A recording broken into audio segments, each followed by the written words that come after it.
shalt know of mine. Ah, Robin, gentle Robin, tell me how thy lament doth, and thou shalt know of mine. Ah, Robin, gentle Robin, tell me how thy lament doth, and thou shalt know. Il fait un temps magnifique aujourd'hui et c'est très agréable. Première journée où la chaleur revient. C'était un peu frisquet dans le 77 et c'est vrai qu'on était à deux doigts de remettre le chauffage le soir tellement c'était frisquet. Et puis là, la chaleur revient et je dois admettre que c'est très agréable.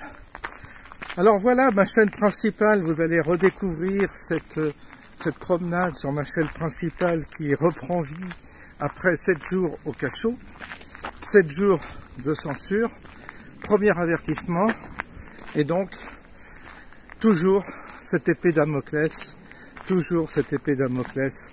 au-dessus de ma tête, parce que, évidemment, je ne suis pas bienvenu dans le monde des plateformes numériques qui aimeraient imposer une doxa, qui souhaitent imposer une doxa conforme à ce que l'État profond souhaite pour imposer sa morale, ses principes sur la planète, et nous devons nous soumettre.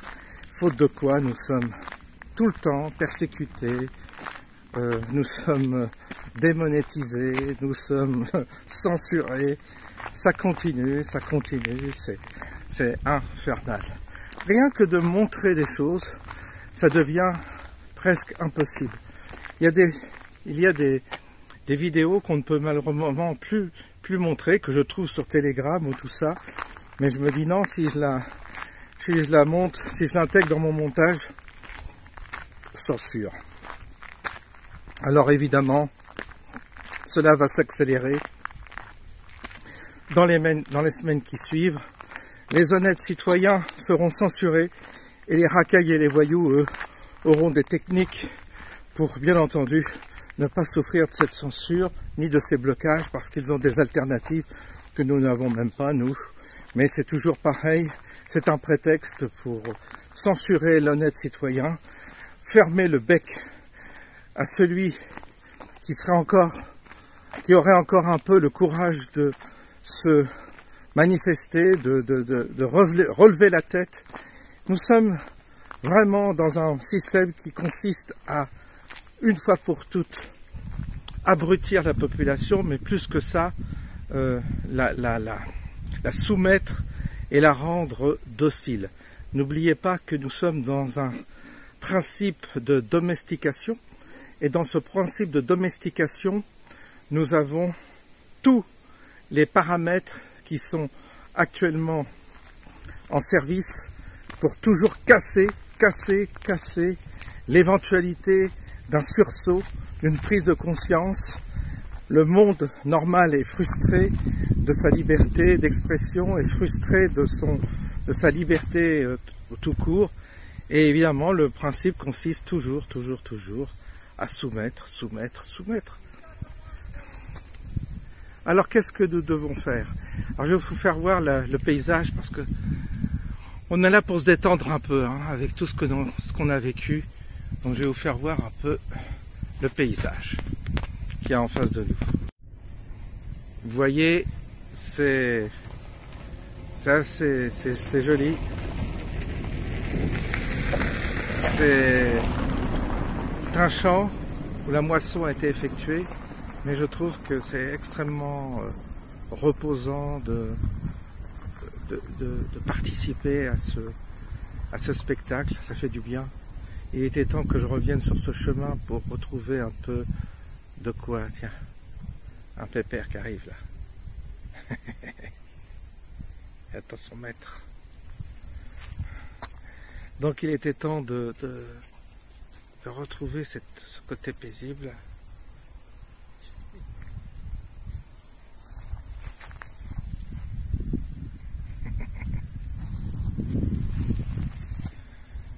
La chaleur revient.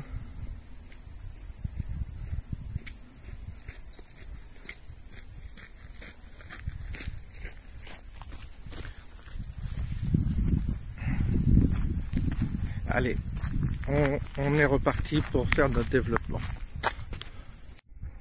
De toute façon, on a tout notre temps, hein. On a tout notre temps pour palabrer. C'est la journée détente aujourd'hui, c'est la journée relaxation, c'est la journée où on se calme, où tout redescend, les tensions redescendent et on se remet tout doucement des secousses de cette semaine, de la semaine dernière, disons. Et on se remet tout doucement de ces secousses. Elles ont certainement traumatisé beaucoup de personnes. Les images étaient traumatisantes et je comprends que ça puisse remettre en place nos idées et activer peut-être nos décisions. Et oui, c'est pas rien ce qui s'est passé. C'est loin d'être rien. Puis plus on va, plus on découvre. Il y a eu énormément de saccages de faits, beaucoup de bureaux de tabac qui ont été cambriolés. Je crois qu'au niveau national, c'est énorme le chiffre que j'ai eu. Je voudrais pas dire de bêtises, mais je crois que c'est soit c'est 180 ou 400, je sais plus. Mais enfin, un chiffre conséquent de bureaux de tabac qui ont été cambriolés, parce qu'évidemment, il y a des ressources financières dans ces magasins-là qu'il n'y a pas ailleurs. Et évidemment, les racailles savent très bien où se diriger pour faire de l'argent. Alors, nous avons, vous savez, sur ma chaîne 3, chaîne numéro 3, j'ai posté une vidéo avec laquelle j'ai été interviewé à Nice, faisait le traducteur, et j'ai été interviewé par une chaîne italienne sur la situation en France. Ils sont très inquiets, très curieux de savoir ce qui se passe en France. Malheureusement, comme cette vidéo est extrêmement vue en Italie, à Nice a eu quelques soucis dans la rue.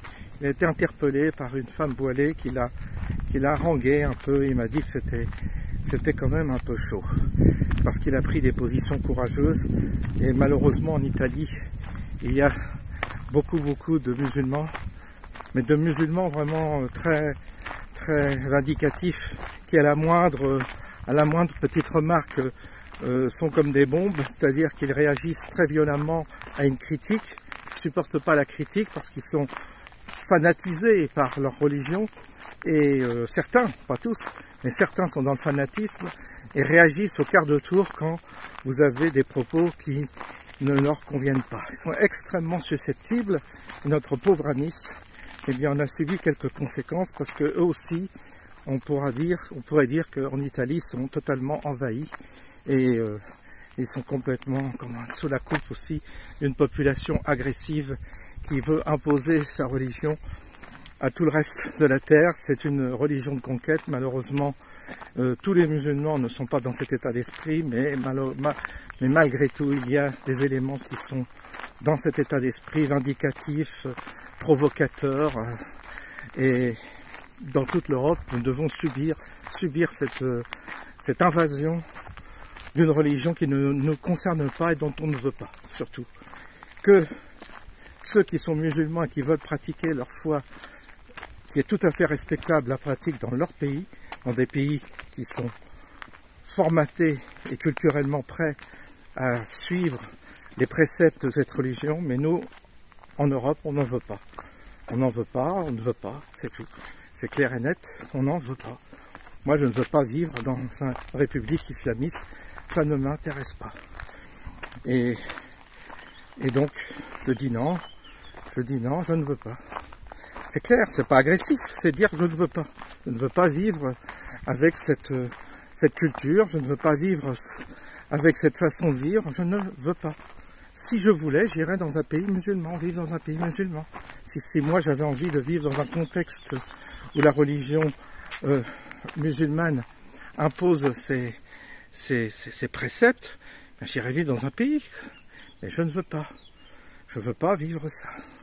Donc c'est pour ça que je réagis aussi fortement contre cette imposition qui nous est faite et qui ne me plaît pas. Et nous sommes bien nombreux en France à ne plus avoir envie de vivre cela. Nous ne voulons pas. Nous sommes un pays laïque, nous sommes un pays qui n'a pas du tout pour vocation de se laisser complètement envahir par une forme de clergé qui serait là à nous dire ce que nous devons faire, comment nous devons nous habiller, comment nous devons manger. Enfin, c'est de la folie. Nous ne voulons pas de ça. Nous ne voulons pas de ça en Europe. Et tous les musulmans qui viennent vivre en France, certains, en tous les cas, ne veulent pas non plus de cette loi-là, de cette imposition-là. Ils veulent pratiquer dans la discrétion leur foi, mais ils ne veulent pas non plus imposer aux autres. Ils veulent être libres. Eh bien, cette liberté, nous la revendiquons. Et s'il faut pour ça se battre, ben, nous nous battrons. Qu'est-ce que vous voulez? S'il faut mourir, même pour ça, eh bien, nous mourrons pour ça. Nous sommes prêts à aller jusqu'au bout. Vraiment jusqu'au bout. Jamais je ne capitulerai, en tous les cas, ce qui me concerne. Jamais, jamais, jamais. Donc, si on veut la guerre, eh bien, on aura la guerre. Qu'est-ce que vous voulez? Si on doit en arriver là. Mais jamais je ne capitulerai devant quelqu'un qui m'impose quoi que ce soit. Pas capituler dans l'église. Je me suis tiré de l'église, c'est pas pour avoir une autre religion qui s'impose dans mon environnement. Ça, je ne le souhaite pas du tout, du tout. Il faut que ce soit très, très, très clair. Et c'est pas du racisme. C'est pas de l'islamophobie. C'est qu'on ne veut pas vivre suivant ces préceptes-là et on ne veut pas les subir visuellement. C'est-à-dire qu'on ne veut pas avoir à subir. Si je veux vivre en Afrique, eh bien je vis en Afrique. Si je veux vivre dans un pays musulman, je vis dans un pays musulman. Mais la France n'est pas un pays musulman. La France n'est pas dans cette catégorie-là et elle ne le sera jamais. Même si on doit se battre pour ça. Et peut-être qu'on sera amené à se battre pour ça s'il le faut. Eh oui. Il faut que les choses soient vraiment dites une fois pour toutes et claires. Mais c'est pas pour ça que nous ne respectons pas l'islam, que nous ne respectons pas cette religion. C'est pas, ça n'a rien à voir avec le manque de respect. Et je suis contre ceux qui sont dans la provocation et l'irrespect. On doit respecter la foi de chacun. Mais on ne doit pas l'imposer à l'autre. C'est clair et net, je crois. Donc, une fois ceci étant dit, on y reviendra tant qu'il faudra. Mais c'est honteux de s'en prendre à Anis et de l'agresser. Parce que certains estiment que c'est un traître. Vous voyez un peu les mécanismes qui sont en route chez ceux-là même qui ont déjà subi ça. Non, c'est inadmissible. Il y a un sectarisme terrible.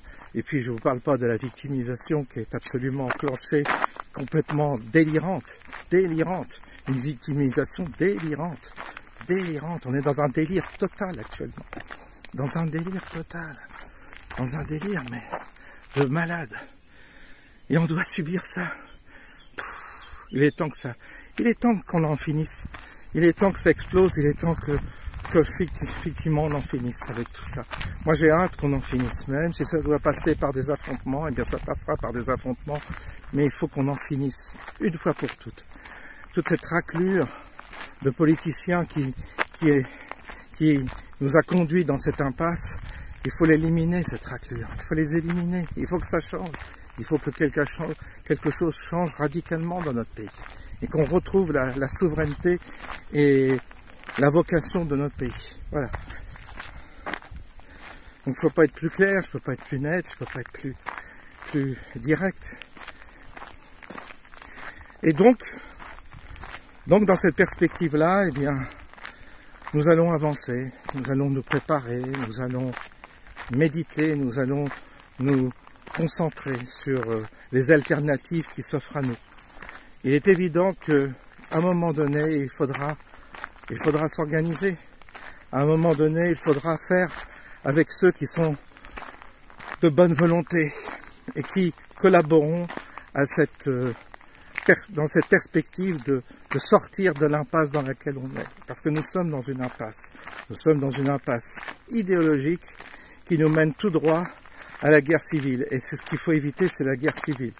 Il faut l'éviter. Il faut l'éviter absolument. Pour ça, on a besoin des personnes de toutes bords, de toute confession et de toute ethnie. On a besoin que les gens se rassemblent transversalement à travers nos différentes cultures. C'est ça aussi le but, c'est de rassembler les hommes de bonne volonté d'où ils viennent, de façon à ce que une forme de fraternité s'opère et que cette fraternité soit plus puissante que les démons qui sont devant nous. Parce que les agressions, les divisions sont l'œuvre évidemment du démon. Ils veulent nous séparer, ils veulent qu'on se monte les uns les autres. Et l'agressivité de certains, eh bien, évidemment, est tout à fait le symptôme d'une forme de possession. Quand on met le feu partout, c'est qu'on est possédé. Ces gens sont possédés par le démon. Et tous ceux qui mettent le feu, toutes ces racailles, tous ces individus sont des êtres possédés. Possédés, et ils méritent un bon exorcisme pour les déposséder de cette espèce de force démoniaque qui les habite. On en est là. Ce sont des démons, ce sont des gens démoniaques, et ce sont des gens qu'il faut absolument poursuivre, condamner, ou exorciser, je dirais, à la rigueur. Mais c'est ça, quand on met le feu partout, c'est qu'on est possédé. Nous ne sommes pas du tout dans cette... pour valider et voire pour excuser. Il n'y a pas d'excuse à faire, il y a simplement à considérer que ces choses-là sont un principe démoniaque. Le feu, c'est démoniaque et c'est le feu qui a brûlé Notre-Dame de Paris. Il faut associer ces événements à ce qui s'est passé à Notre-Dame de Paris. Il y a eu la volonté de détruire le cœur de Paris, la vocation de Paris, la vocation de la France à travers cet incendie. Et tout cela est relié, tout ça a un lien. Il faut bien considérer tout cela comme une attaque de la France dans son cœur, le cœur de la France, le cœur sacré de la France. Et c'est cela qui est visé, et c'est cela qui est poursuivi. Et c'est quand même incroyable que nous ayons en face de nous des gens soi-disant habités par la religion pour opérer cet effacement, cette attaque du cœur de la France, qui est un cœur qui est religieux d'une certaine manière, qui dépasse les religions. C'est un cœur spirituel, c'est un cœur qui devrait normalement relier tous les hommes de bonne volonté. Ça dépasse la religion catholique. La religion catholique s'est inscrite dans ce dessin-là en France, mais ça dépasse. Il s'agit d'autre chose, sur lequel nous reviendrons et sur lequel que j'ai déjà évoqué justement dans cette interview avec l'Italie, la vocation de la France. Et nous, les Français, nous devons être les gardiens du temple qui réside en France. Il y a une forme, on pourrait imager, si vous voulez, à la France, à une forme de temple dans lequel repose un trésor. Voilà. Alors dans ce que je viens de vous dire, évidemment, dans ce que je viens de vous dire, il y a quelque chose de combatif. Il y a une forme de combat intérieur, de combat spirituel, de combat réel. Et vous savez, nous sommes sur Terre pour représenter peut-être le monde invisible également. Nous sommes des formes de guerriers, nous sommes envoyés, on peut utiliser des tas d'analogies, mais nous sommes en quelque sorte les serviteurs et les guerriers de cette cause, une cause qui nous inspire, qu'il est difficile d'y donner un visage, mais nous la sentons en fond de nous-mêmes, cette cause. Nous voyons qu'il y a en nous cet arbitrage à faire, et nous devons vraiment aller dans cette direction-là, dans ce sens-là. Pour cela, évidemment, il faudra nous organiser, il faudra trouver des moyens, des moyens de traverser les épreuves qui nous attendent. Évidemment qu'il y a ce phénomène qui nous a été présenté d'émeutes et de populations qui détestent la France non intégrée, qui est là et qui veut tout détruire, tout brûler. Cette population-là, c'est une population qui a été instrumentalisée. C'est une population tout à fait instrumentalisée. Je ne dis pas qu'elle est, parce qu'elle est instrumentalisée, qu'elle est innocente, mais elle est instrumentalisée. Et ça, c'est un facteur, un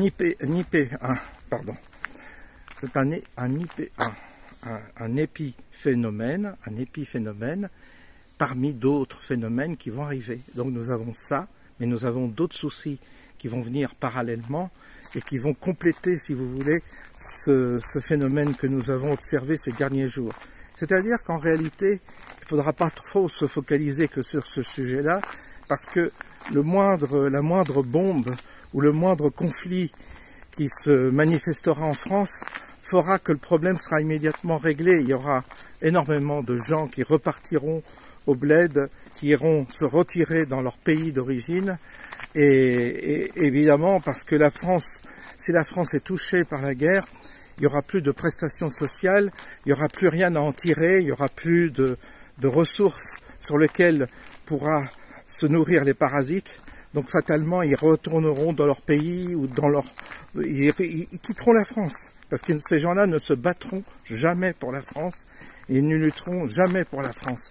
Donc il y aura une forme de nettoyage naturel qui se fera à la moindre petite bombe qui tombera sur la France. Eh bien on verra une myriade de sauterelles quitter le pays, puisque ces gens-là ne sont pas du tout impliqués, ne s'impliqueront jamais dans cette phase peut-être douloureuse dans laquelle nous allons.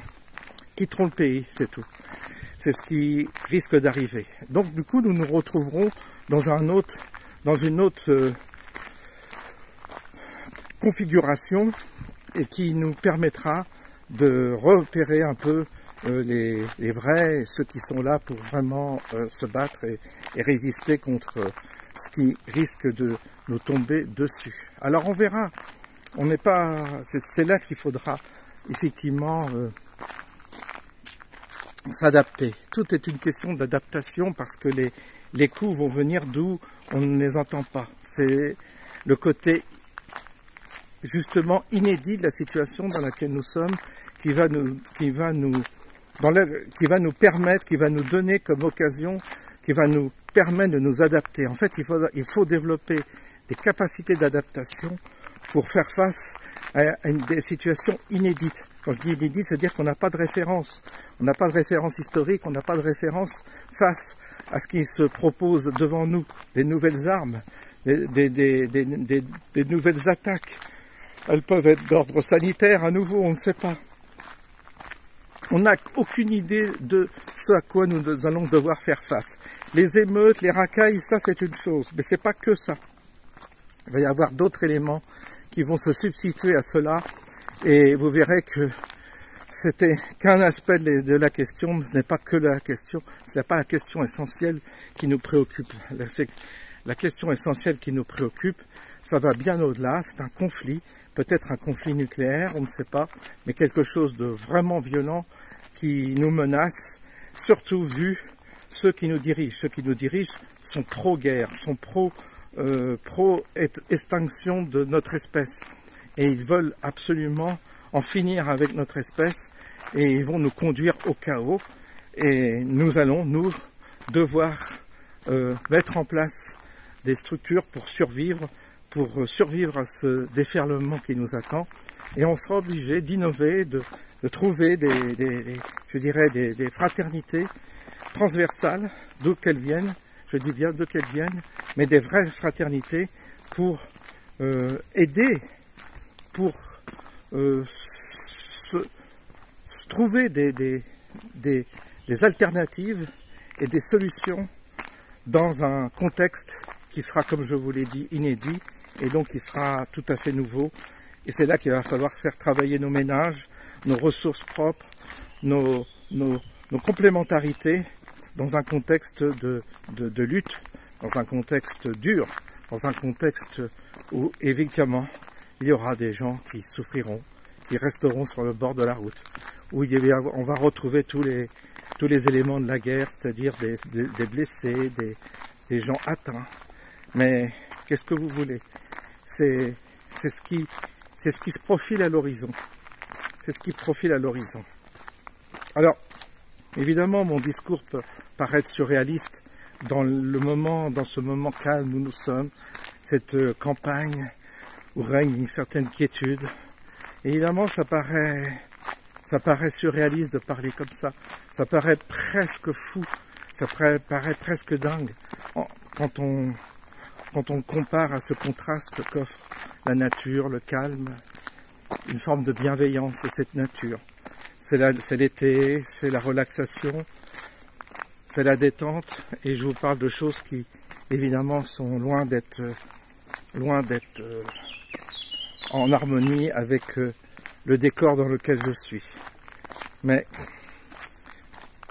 je vois cela arriver, et je dis qu'il faut, bien entendu, commencer à réfléchir à ces hypothèses-là et à se préparer. Je vous en ai déjà parlé, on en a déjà parlé, c'est pas nouveau et ça continuera tout le temps à meubler nos réflexions, à alimenter aussi notre manière de voir les choses, parce que nous devons évidemment savoir comment faire, comment s'organiser, comment s'unir, et donc j'ai déjà pensé à ça. J'ai déjà pensé à ça parce que je vous en ai déjà parlé. Et donc il sera un moment, je vais créer sur une autre plateforme, je vais créer une chaîne sur Patreon, je crois. Ce sera un autre réseau, un réseau de personnes beaucoup plus motivées, je dirais, de personnes plus aguerries, de personnes prêtes, de personnes engagées. C'est cela que je vois. Alors, ça se fera doucement, ça se fera progressivement, mais j'en vois la nécessité. Je vois la nécessité de mettre en place quelque chose de cet ordre-là, puisque je ne vois rien autour de moi qui ressemble à ça. Donc je me dis, autant l'initier moi-même, en étant tout à fait conscient qu'il y aura énormément d'imperfections, il y aura beaucoup d'imperfections, mais que nous n'avons pas le choix. Pourquoi nous n'avons pas le choix? Parce qu'il y a un moment donné où on a été libre, on a été seul, on est solitaire, mais il y aura un moment où on ne pourra pas rester seul. À un moment donné, il faudra trouver une union. Et moi, je préfère parler de fraternité. Une fraternité qui soit bienveillante et qui nous permette de répondre à la situation dans laquelle nous allons nous trouver. C'est pour ça que dans ce réseau, je souhaite qu'il y ait des compétences très diverses et variées. Des compétences, c'est-à-dire des militaires, des politiques, des policiers, des gens qui sont dans l'administration, des gens qui sont aussi dans la culture, qui soient aussi dans l'agricole, qui soient dans des milieux, dans l'artisanat, qui soient dans des milieux très différents, mais complémentaires. Il faut qu'on arrive à réunir des gens avec une complémentarité. Complémentarité de façon à être capable de répondre à différentes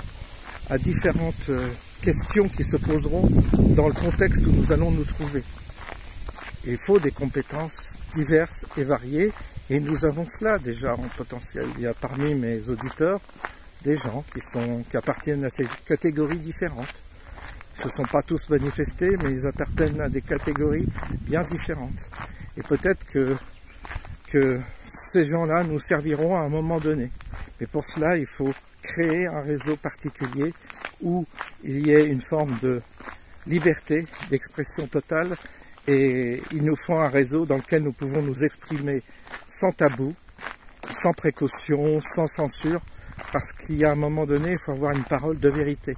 Il faut appeler un chat, il faut nommer les choses. Ça n'empêche aussi que nous sommes dans une démarche également spirituelle, c'est-à-dire que nous devons comprendre ce que cela signifie sur le plan occulte, savoir ce que signifie la démarche spirituelle dans un tel contexte. Il n'y a pas de séparation entre ce que nous appelons la spiritualité et la matérialité dans laquelle nous sommes. Les deux sont combinés, sont intrinsèques, et on a fatalement une mission spirituelle dans ce monde matériel. ce monde matériel doit être spiritualisé. Et pour qu'il soit spiritualisé, il faut qu'il soit vécu par des gens très pragmatiques, des gens très pratiques, parce que la matérialité nécessite des esprits pragmatiques, pas des esprits, pas des illuminés et des gens qui sont dans un rêve ou dans une spéculation vide. On a besoin d'être pragmatique, on a besoin d'être incarné, on a besoin d'être concret. C'est cela qui va nous aider, c'est le côté concret, le côté pratique, le côté pragmatique. Et donc, moi j'entrevois ce réseau dans cet esprit-là. Alors je ne sais pas si ça verra le jour, j'espère. Je vais y travailler, je vais y réfléchir, je vais y songer. Et puis je tenterai quelque chose dans cette direction-là. Au moins ça débouchera sur quelque chose de concret pour le coup.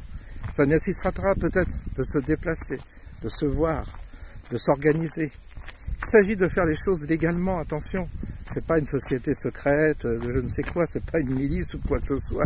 C'est tout à fait légal, mais c'est un réseau de confiance. C'est ça le but, c'est pas de rentrer dans l'illégalité ou quoi que ce soit, de fomenter je ne sais quoi.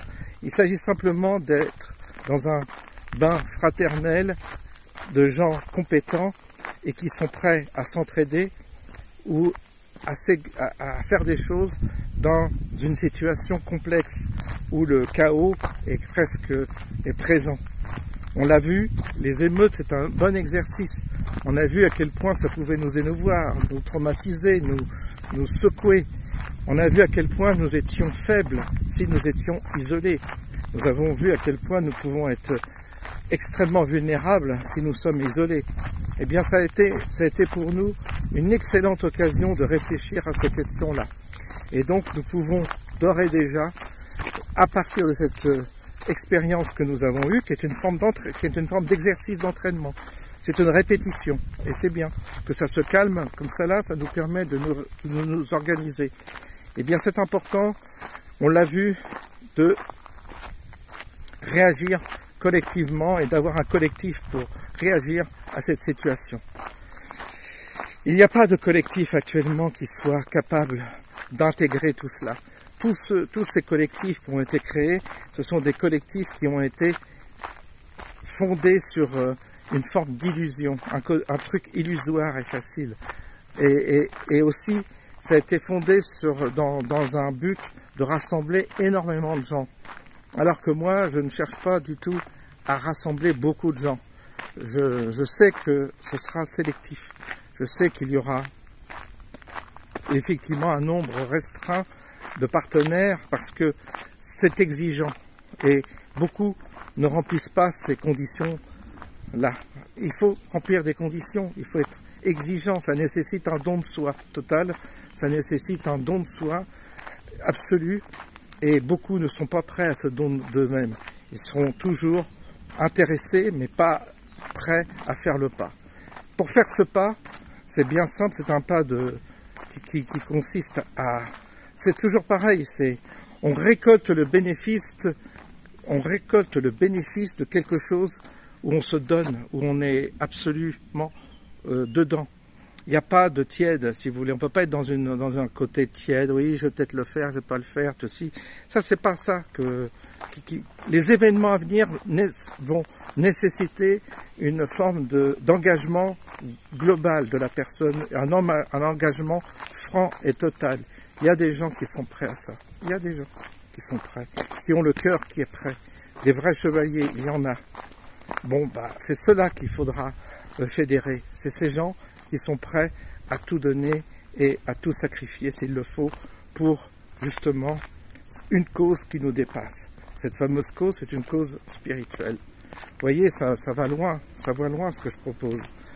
Et pourtant, je vous assure que les événements à venir vont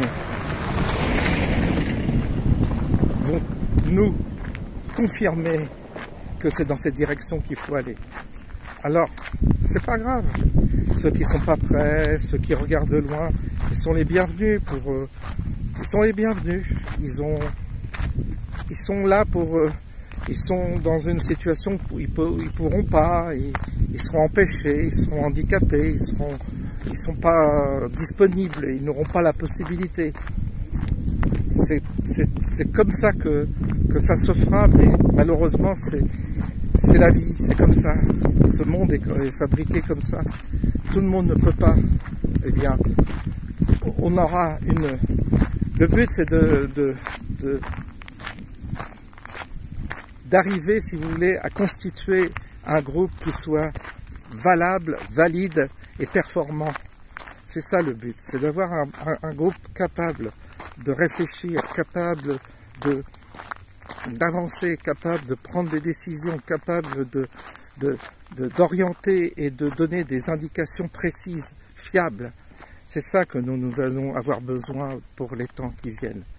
Je ne sais pas si peut-être que je parle en l'air, peut-être que ça ne se fera pas, mais je vais essayer. En tous les cas, je le formule pour que ça devienne, que cette idée prenne racine, que cette idée s'incarne, que vous soyez déjà interpellé par ce que je dis, que vous soyez déjà concerné, que ça résonne en vous. Si ça n'aboutit pas, bah, écoutez, ça ne fait rien. On se battra dans une autre vie et puis c'est tout. Ou dans une autre époque. Dieu sait ce qui nous attend après notre mort. Peut-être une autre aventure ailleurs. Mais au moins, je ne pourrais pas dire que je n'ai pas essayé. Je ne pourrais pas me reprocher de ne pas avoir essayé. Cette chaîne, elle a été certainement comme ça. Je l'ai faite sans trop savoir pourquoi, comment. Et puis du coup, ça prend ce chemin-là. Et je ne cherche pas du tout à valoriser mon ego, ni ma personne. Je sais que je vais mourir, je sais que je vais disparaître, je sais que je suis que de passage sur Terre, et je ne tiens absolument pas à être valorisé dans quoi que ce soit, ça ne m'intéresse pas. Simplement, j'essaie d'avancer dans une direction dans laquelle des choses m'inspirent. Et je suis inspiré par ces éléments-là. C'est pour ça que j'en parle et c'est pour ça que je les propose. Après, c'est peut-être un délire, hein, je sais pas, hein, peut-être que c'est faux. Hein. Peut-être qu'il faut rester tous dans notre coin et puis continuer à parler de complot, de spéculer sur tout, sur l'état profond, spéculer sur Soros, spéculer tout ça. Puis rester dans notre petit coin, et puis le jour où bah, il y a des émeutes ou je ne sais quoi, puis que ça arrive dans notre jardin, bah, tant pis, ce sera trop tard. Donc peut-être qu'il faut laisser courir les choses, je ne sais pas, mais en tous les cas, c'est pas mon sentiment. Mon sentiment à l'heure actuelle, c'est de passer à la vitesse supérieure, je dirais. Ça y est, je dirais qu'on a assez bavardé. On a assez dit ce qui n'allait pas. On a assez pointé tout ce qui n'allait pas. Et je pense qu'à un moment donné